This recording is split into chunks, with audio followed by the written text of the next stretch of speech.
Dans cette troisième vidéo qui concerne le chapitre des longueurs et périmètres, on va voir comment on peut calculer la longueur d'un cercle. Alors on va commencer par reprendre une activité qu'on a vue en classe et qui va nous permettre de déterminer la formule de calcul.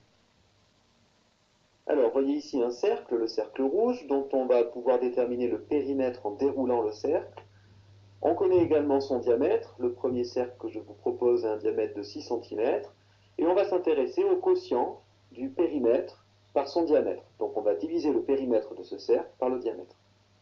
Alors, première application ici, je vais donc dérouler mon cercle pour calculer son périmètre.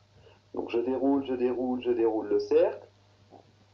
Une fois que j'ai complètement déroulé mon cercle, la longueur du cercle correspond à la longueur du segment AD. Ici, on voit que c'est 18,85 cm.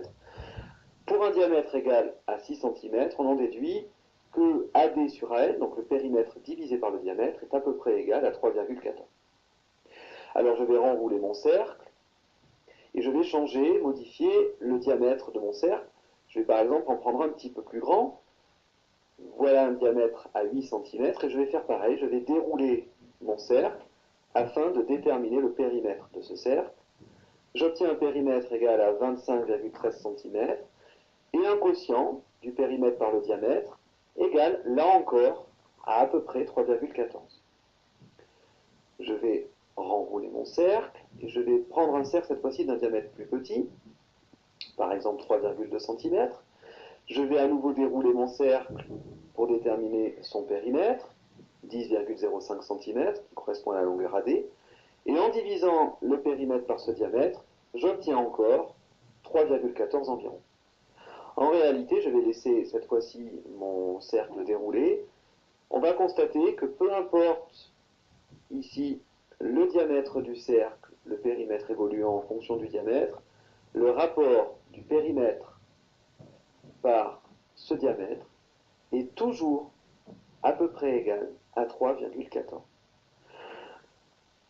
Eh bien, on vient de mettre en évidence une formule qui va nous permettre de calculer le périmètre d'un cercle. C'est que le périmètre du cercle est donc égal à 3,14 environ, multiplié par le diamètre. Alors on vient de voir la formule, donc ce cercle C qui a pour rayon R, et si on appelle L sa longueur, on a que la longueur du cercle, dont le périmètre du cercle, est égal à 2 fois le rayon fois pi.